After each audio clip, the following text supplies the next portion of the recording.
Chapter 43 Surprises. Joe was alone in the twilight, lying on the old sofa looking at the fire and thinking. It was her favorite way of spending the hour of dusk. No one disturbed her, and she used to lie there on Beth's little red pillow, planning stories, dreaming dreams, or thinking tender thoughts of the sister who never seemed far away. Her face grew tired, grave, and rather sad, for tomorrow was her birthday, and she was thinking how fast the years went by, how old she was getting, and how little she seemed to have accomplished. Almost 25 and nothing to show for it. Joe was mistaken in that. There was a good deal to show, and by she saw and was grateful for it. An old maid, that's what I'm to be, a literary spinster with a pen for a spouse, a family of stories for children, and 20 years, hence a morsel of fame, perhaps, when, like poor Johnson, I'm old and can't enjoy it, solitary and can't share it, independent and don't need it. Well, I needn't be a sour saint nor a selfish sinner, and I dare say old maids are very comfortable when they get used to it, but and there Joe sighed as if the prospect was not inviting. It seldom is at first, and 30 seems the end of all things to 20 and 5, but it's not as bad as it looks, and one can get on quite happily if one has something in oneself to fall back upon. At 25, girls began to talk about being old maids, but secretly resolve that they never will be. At 30, they say nothing about it but quietly accept the fact, and if sensible, console themselves by remembering that they have 20 more useful, happy years in which they may be learning to grow old gracefully. Don't laugh at the spinsters, dear girls, for very often tender, tragic romances are hidden away in the hearts that beat so quietly under the sober gowns and many silent sacrifices of youth, health, ambition, love itself make the faded faces beautiful in God's sight. Even the sad, sour sisters should be kindly dealt with, because they have missed the sweetest part of life, if for no other reason. And looking at them with compassion, not contempt, girls in their bloom should remember that they too may miss the blossom time, that rosy cheeks don't last forever, that silver threads will come in the bonny brown hair, and that by and by kindness and respect will be as sweet as love and admiration now. Gentlemen, which means boys, be courteous to the old maids, no matter how poor and plain and prim, for the only chivalry worth having is that which is the readiest to pay deference to the old, protect the feeble, and serve womankind regardless of rank, age, or color. Just recollect the good aunts who have not only lectured and fussed, but nursed and petted, too often without thanks, the scrapes they have helped you out of, the tips they have given you from their small store, the stitches the patient old fingers have set for you, the steps the willing old feet have taken, and gratefully pay the dear old ladies the little attentions that women love to receive as long as they live. The bright-eyed girls are quick to see such traits and will like you all the better for them, and if death, almost the only power that can part mother and son, should rob you of yours, you will be sure to find a tender welcome and maternal cherishing from some Aunt Priscilla, who has kept the warmest corner of her lonely old heart for the best nevy in the world. Joe must have fallen asleep, as I dare say my reader has during this little homily, for suddenly Laurie's ghost seemed to be standing before her, a substantial lifelike ghost leaning over her with the very look he used to wear when he felt a good deal and didn't like to show it. But like Jenny in the ballad, she could not think it he, and lay staring up at him in startled silence until he stooped and kissed her. Then she knew him and flew up, crying joyfully, "Oh, my Teddy! Oh, my Teddy! Dear Joe, are you glad to see me then?" Glad, my blessed boy. Words can't express my gladness. Where's Amy? Your mother has got her down at Meg's. We stopped by there on the way, and there was no getting my wife out of their clutches. You're what? Cried Joe, for Laurie uttered these two words with such unconscious pride and satisfaction which betrayed him. Oh, the dickens, now I've done it. And he looked so guilty that Joe was down on him like a flash. You've gone and got married? Yes, please, but I will never again. And he went down upon his knees with a penitent clasping of his hands and a face full of mischief, mirth, and triumph. Actually married? Very much so, thank you. Mercy on us, what dreadful thing will you do next? And Jo fell into her seat with a gasp. A characteristic but not exactly complimentary congratulation, returned Laurie, still in abject attitude but beaming with satisfaction. What can you expect when you take one's breath away, creeping in like a burglar and letting cats out of the bags like that? Get up, you ridiculous boy, and tell me all about it. Not a word unless you let me come in my old place and promise not to barricade.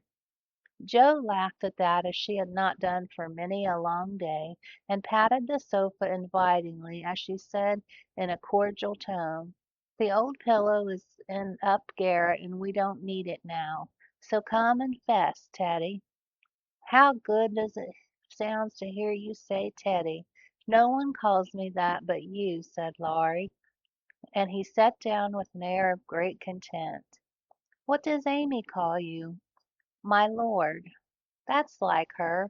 Well, you look it, and Joe's eyes plainly betrayed that she found her boy comelier than ever.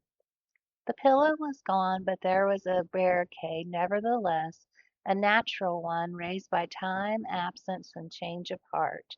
Both felt it, and for a moment looked at one another as if that invisible barrier cast a little shadow over them. It was gone directly, for Laurie said with a vain attempt at dignity, "Don't I look like a married man and the head of a family?" "Not a bit, and you never will. You've grown bigger and bonnier, but you are the same scapegrace as ever." "Now really, Joe, you ought to treat me with more respect," began Laurie, who enjoyed it all immensely.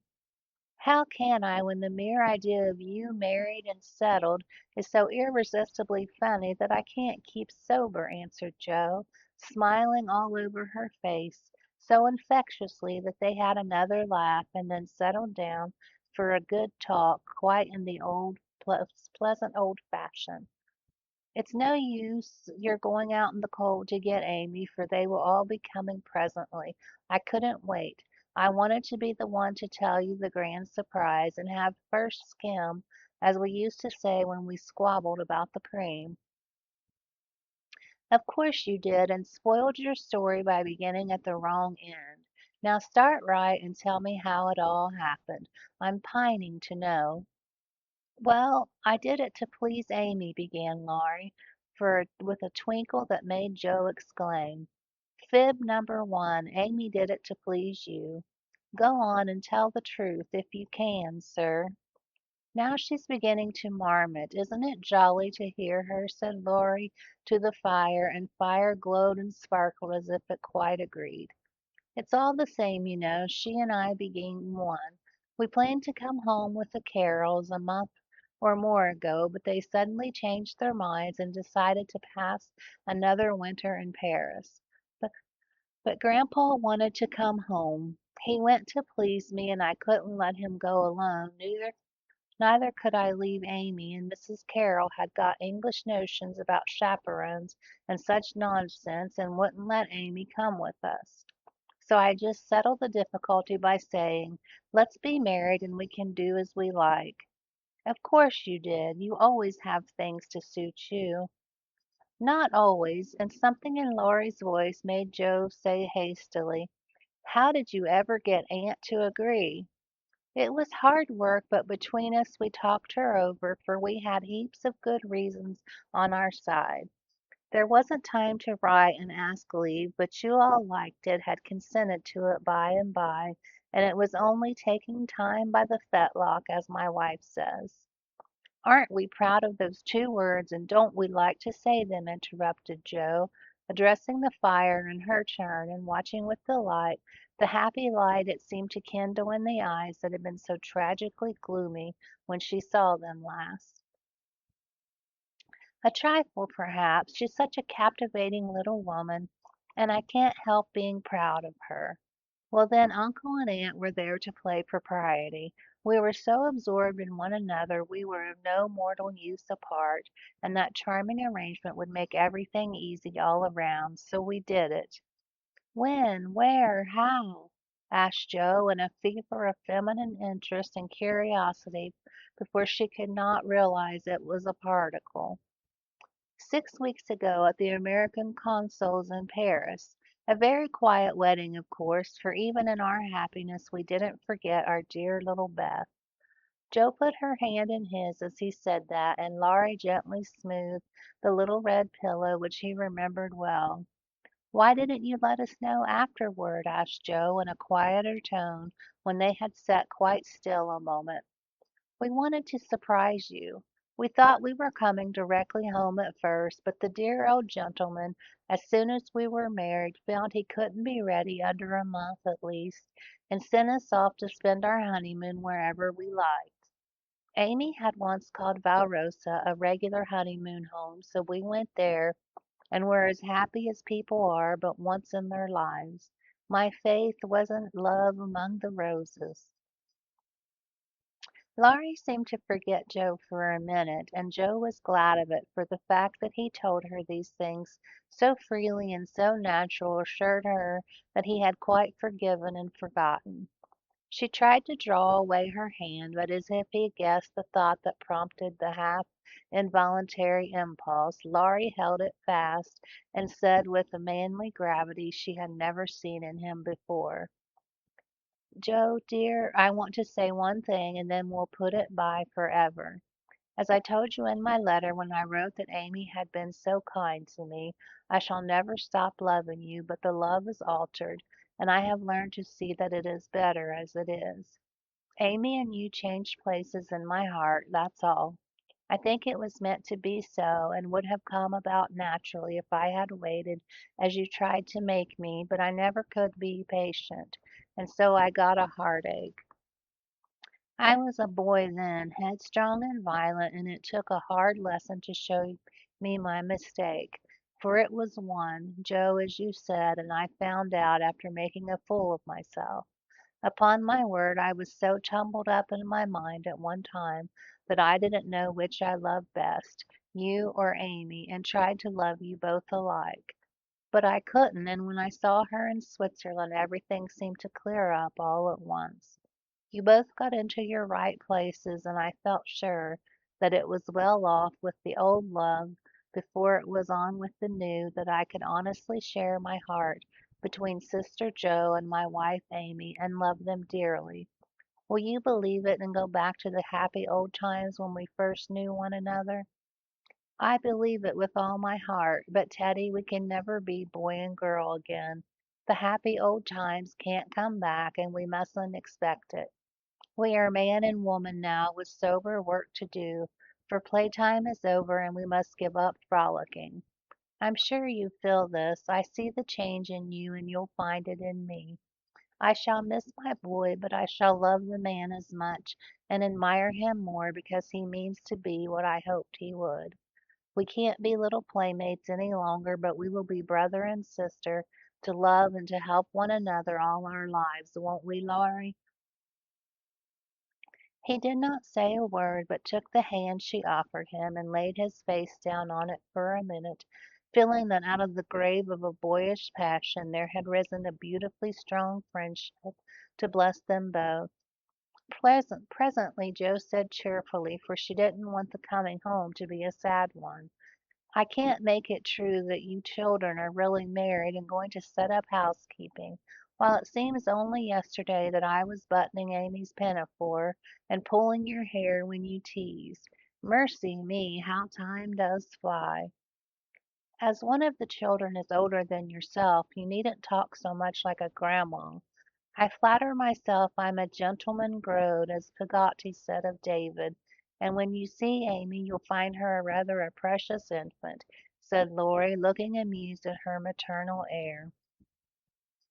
"You may be a little older in years, but I'm ever so much older in feeling, Teddy.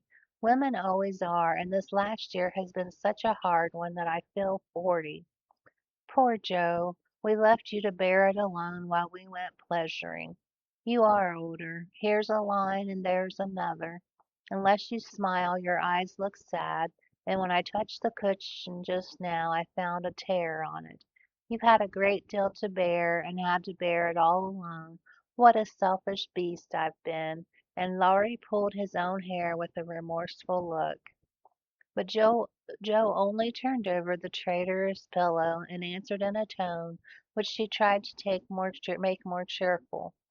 "No, I had father and mother to help me, and the dear babies to comfort me, and the thought that you and Amy were safe and happy to make the troubles here easier to bear. I am lonely sometimes, but I dare say it's good for me, and—" "You never shall be again," broke in Laurie, putting his arm about her as if to fence out every human ill. "Amy and I can't get on without you, so you must come and teach the children to keep house and go halves in everything just like we used to do, and let us pet you and all be blissfully happy and friendly together. If I shouldn't be in the way, it would be very pleasant. I begin to feel quite young already, for somehow all my troubles seemed to fly away when you came. You always were a comfort, Teddy." And Joe leaned her head on his shoulder just as she did years ago when Beth lay ill and Laurie told her to hold on to him. He looked down at her, wondering if she remembered the time, but Joe was smiling to herself as if in truth her troubles had all vanished at his coming. "You are the same Joe still, dropping tears about one minute and laughing the next. You look a little wicked now. What is it, Grandma?" "I was wondering how you and Amy get on together." "Like angels. Yes, of course, but which rules?" "I don't mind telling you that she does now, at least I let her think so. So please her, it pleases her, you know. By and by we shall take turns, for marriage, they say, halves one's rights and doubles one's duties. You'll go on as you began, and Amy will rule you all the days of your life." "Well, she does it so impeccably that I don't think I should mind much. She is the sort of woman who knows how to rule well. In fact, I rather like it, for she winds one round her finger as softly and prettily as a skein of silk, which makes you feel as if she was doing you a favor all the while." "That ever I should live to see you a henpecked husband and enjoying it!" cried Joe with uplifted hands.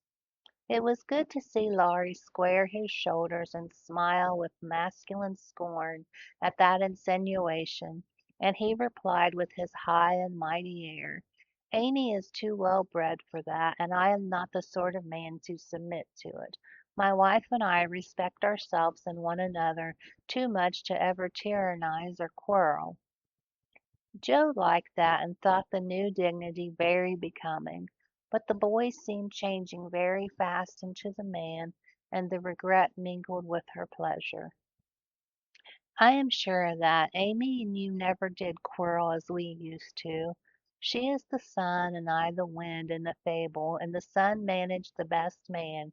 You remember. She can blow 'em up as well as shine on him," laughed Laurie. "Such a lecture as I got at Nice. I give you my word it was a good deal worse than any of your scoldings, a regular rouser. I'll tell you all about it sometime. She never will, because after telling me that she despised and was ashamed of me, she lost her heart to the despicable party and married the good-for-nothing. What baseness! Well, if she abuses you, come to me and I'll defend you." "I look as if I needed it, don't I?" said Laurie, getting up and striking an attitude which suddenly changed from the imposing to the rapturous, as Amy's voice was heard calling, "Where is she? Where's my dear old Joe?" In trooped the whole family, and everyone was hugged and kissed all over again, and after several vain attempts, the three wanderers were set down to be looked at and exulted over. Mr. Lawrence, hale and hearty as ever, was quite as much improved as the others by his foreign tour, for the crustiness seemed to be nearly gone, and an old-fashioned courtliness had received a polish which made it kindlier than ever. It was good to see him beam at my children, as he called the young pair. It was better still to see Amy pay him the daughterly duty and affection which completely won his old heart, and best of all to watch Laurie revolve about the two as if never tired of enjoying the pretty picture they made. The minute she put her eyes upon Amy, Meg became conscious that her own dress hadn't a Parisian air, and the young Mrs. Moffat would be entirely eclipsed by young Mrs. Lawrence, and that her ladyship was altogether a most elegant and graceful woman. Jo thought as she watched the pair, "How well they look together. I was right, and Laurie has found the beautiful, accomplished girl who will become his home better than clumsy old Jo, and being a pride, not a torment to him." Mrs. March and her husband smiled and nodded at each other with happy faces, for they saw that their youngest had done well, not only in worldly things, but the better wealth of love, confidence, and happiness. For Amy's face was full of the soft brightness which betokens a peaceful heart. Her voice had a new tenderness in it, and the cool, prim carriage was changed to a gentle dignity, both womanly and winning. No little affections marred it, and the cordial sweetness of her manner was more charming than the new beauty or the old grace, for it stamped her at once with the unmistakable sign of the true gentlewoman she had hoped to become. "Love has done much for our little girl," said her mother softly. "She has had a good example before her all her life, my dear," Mr. March whispered back with a loving look at the worn face and gray head beside him. Daisy found it impossible to keep her eyes off her pretty auntie, but attached herself like a lapdog to the wonderful chatelaine full of delightful charms. Demi paused to consider the new relationship before he composed himself by the rash acceptance of a bribe, which took the tempting form of a family of wooden bears from Berne. A flank movement produced an unconditional surrender, however, for Laurie knew where to have him. "Young man, when I first had the honor of making your acquaintance you hit me in the face. Now I demand the satisfaction of a gentleman." And with that the tall uncle proceeded to toss and tassel the small nephew in a way that damaged the philosophical dignity as much as it delighted his boyish soul. "Blest if she ain't in silk from head to foot. Ain't it a relishin' sight to see her settin' there as fine as a fiddle, and hear folks callin' little Amy 'Mis' Lawrence,'" muttered old Hannah, who could not resist frequent peeks through the slide as she set the table in a most decidedly promiscuous manner. Mercy on us, how they did talk! First one, then the other, then all burst out together, trying to tell the history of 3 years in half an hour. It was fortunate that tea was at hand to produce a lull and provide refreshment, for they would have been hoarse and faint if they had gone on much longer. Such a happy room! Mrs. March proudly escorted Mrs. Lawrence. Mrs. March as proudly leaned on the arm of my son. The old gentleman took Jo with a whispered, "You must be my girl now," and glanced at the empty corner by the fire that made Jo whisper back, "I'll try to fill her place, sir." The twins pranced behind, feeling that the millennium was at hand, for everyone was so busy with the newcomers that they were left to revel at their own sweet will, and you may be sure that they made the most of the opportunity. Didn't they steal sips of tea, stuff gingerbread ad libitum, get a hot biscuit apiece, and ask us crowning trespasses Didn't they each whisk a cast, captivating little tart in their tiny pockets, there to stick and crumble treacherously, teaching them that both human nature and a pastry are fell? Burdened with the guilty consciences of the sequestered tarts, and fearing that Dodo's sharp eyes would pierce the thin disguise of cambric and merino which hid their booty, the little sinners attached themselves to Grandpa, who hadn't his spectacles on. Amy, who was handed about like refreshments, returned to the parlor on Father Lawrence's arm. The others paired off as before, and this arrangement left Joe companionless. She did not mind as at she did not mind it at the minute, for she lingered to answer Hannah's eager question. Will Miss Amy ride in her coupe and use them all lovely silver dishes that's stored away over yonder? Shouldn't wonder if she drove 6 white horses, ate off of gold plates, and wore diamonds and point lace every day. Teddy thinks nothing's too good for her, returned Joe, with infinite satisfaction. No more there is. Will you have hash or fish balls for breakfast? Asked Hannah, who wisely mingled poetry and prose. I don't care. And Joe shut the door, feeling the food was an uncongenial topic just then. She stood a moment looking at the party vanishing above, and as Demi's short plaid legs toiled up the last stair, a sudden sense of loneliness came over her, so strongly that she looked about her with dim eyes as if to find something to lean upon, for even Teddy had deserted her. If she had known what birthday gift was coming every minute nearer and nearer, she would not have said to herself, I'll weep a little weep when I go to bed. It won't do to be dismal now. Then she drew her hands over her eyes, for one of her boyish habits was never to know where her handkerchief was, and had just managed to call up a smile when there came a knock on the porch door. She opened with hospitable haste and started as if another ghost had come to surprise her, for there stood a tall, bearded gentleman beaming on her from the darkness like a midnight sun. "Oh, Mr. Bear, I'm so glad to see you!" cried Joe with a clutch, as if she feared the night would swallow him up before she could get him in. "And I to see Miss March. But no, you have a party." And the professor paused as the sound of voices and the tap of dancing feet came down to them. "No, we haven't. Only my family. My sister and friends have just come home, and we are all very happy. Come in and make one of us." Though a very sociable man, I think Mr. Bear would have gone decorously away and come again another day, but how could he when Joe shut the door behind him and bereft him of his hat? Perhaps her face had something to do with it, for she forgot to hide her joy at seeing him, and showed it with a frankness that provoked irresistible to the solitary man who welcomed her far exceeded his boldest hopes. If I shall not be Monsieur de Troupe, I will so gladly see them all. You have been ill, my friend? He put the question abruptly, for as Joe hung up his coat the light fell on her face, and he saw a change in it. Not ill, but tired and sorrowful. We have had trouble since I saw you last. Oh, yes, I know. My heart was sore for you when I heard that.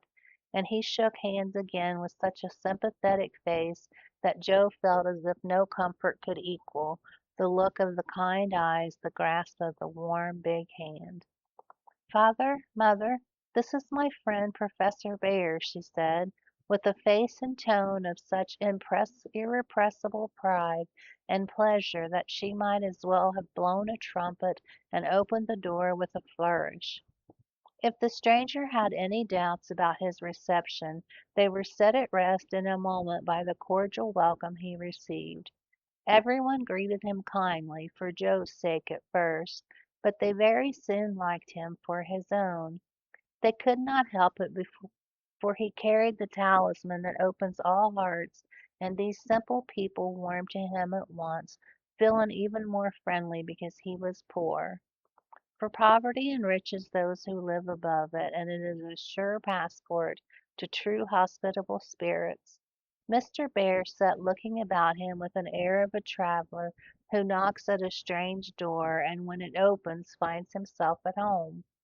The children went to him like bees to a honey pot, and establishing themselves on each knee, proceeded to captivate him by rifling his pockets, pulling his beard, and investing his watch with juvenile audacity. The women telegraphed their approval to one another, and Mr. March, feeling he had got a kindred spirit, opened his choicest stores for his guests' benefit, while Silent John listened and enjoyed the talk, but said not a word, and Mr. Lawrence found it impossible to go to sleep. If Joe had not been otherwise engaged, Laurie's behavior would have amused her, for a faint twinge, not of jealousy, but something like suspicion, caused that gentleman to stand aloof at first, and observe the newcomer with brotherly circumspection. But it did not last long. He got interested in spite himself, and before he knew it he was drawn into the circle. For Mr. Bear talked well in this genial atmosphere and did himself justice. He seldom spoke to Laurie, but he looked at him often, and the shadow would pass across his face as if regretting his own youth as he watched the young man in his prime. Then his eyes would turn to Jo so wistfully that she would have surely answered the mute inquiry if she had seen it. But Jo had her own eyes to take care of, and feeling that they could not be trusted, she prudently kept them on the little socks she was knitting like a model maiden aunt. A stealthy glance now and then refreshed her like sips of fresh water after a dusty walk, for the sidelong peeps showed her several propitious omens. Mr. Bear's face had lost the absent-minded expression and looked all alive with interest in the present moment, actually young and handsome, she thought, forgetting to compare him with Laurie, as she usually did strange men, to their great detriment. Then she seemed quite inspired, though the burial customs of the ancients, to which the conversation had strayed, might not be considered an exhilarating topic. Jo quite glowed with triumph when Teddy got quenched in an argument, and thought to herself as she watched her father's absorbed face, how he would enjoy having such a man as my professor to talk with every day. Lastly, Mr. Bear was dressed in a new suit of black, which made him look more like a gentleman than ever. His bushy hair had been cut and smoothly brushed, but didn't stay in order long, for in exciting moments he rumpled it up in the droll way that he used to, and Jo liked it rampantly erect better than flat, because she thought it gave his fine forehead a Jove-like aspect. Poor Jo, how did she glorify that plain man as she sat knitting away so quietly, yet letting nothing escape her, not even the fact that Mr. Bear actually had gold sleeve buttons in his immaculate wristbands. Dear old fellow, he couldn't have got himself up with more care, as if he had been going a wooing, said Jo to herself. And then sudden thought born of the words made her blush so dreadfully that she had to drop her ball and go down after it to hide her face. The maneuver did not succeed as well as she expected, for though just in the act of setting fire to a funeral pyre, the professor dropped his torch, metaphorically speaking, and made a dive after the little blue ball. Of course they bumped their heads smartly together, saw stars, and both come up flushed and laughing without the ball, to resume their seats, wishing they had not left them. Nobody knew where the evening went to, for Hannah skilfully abstracted the babies at an early hour, nodding like two rosy poppies, and Mr. Lawrence went home to rest. The others sat round the fire, talking away, uttering regardless of the lapse of time, till Meg, whose maternal mind was impressed with a firm conviction that Daisy had tumbled out of bed, and Demi set his nightgown afire, studying the structure of the matches, made a move to go. We must have our sing in the good old way, for we are all together again once more," said Joe, feeling that a good shout would be a safe and pleasant vent for the jubilant emotions of her soul. They were not all there, but no one found the words thoughtless or untrue, for Beth still seemed among them, a peaceful presence, invisible but dearer than ever, since death could not break the household league that love made dissoluble. The little chair stood in its old place, the tidy basket with a bit of work she left unfinished when the needle grew too heavy was still on its accustomed shelf. The beloved instrument, seldom touched, now had not been moved, and above it Beth's face, serene and smiling as in the early days, looked down upon them, seemingly to say, "Be happy, I am here." "Play something, Amy. Let them hear how much you have improved," said Laurie, with pardonable pride in his promising pupil. But Amy whispered with eyes full as she twirled the faded stool, "Not tonight, dear. I can't show off tonight." But she did show something better than brilliancy or skill, for she sang Beth's song with a tender music in her voice which the best master could not have taught, and touched the listeners' hearts with a sweeter power than any other inspiration could have given her. The room was very still when the clear voice failed suddenly at the last line of Beth's favorite hymn. It was hard to say, "Earth hath no sorrow that heaven cannot heal," and Amy leaned against her husband, who stood beside her, feeling that her welcome home was not quite perfect without Beth's kiss. "Now we must finish with Mignon's song, for Mr. Bear sings that," said Joe, before the pause grew painful.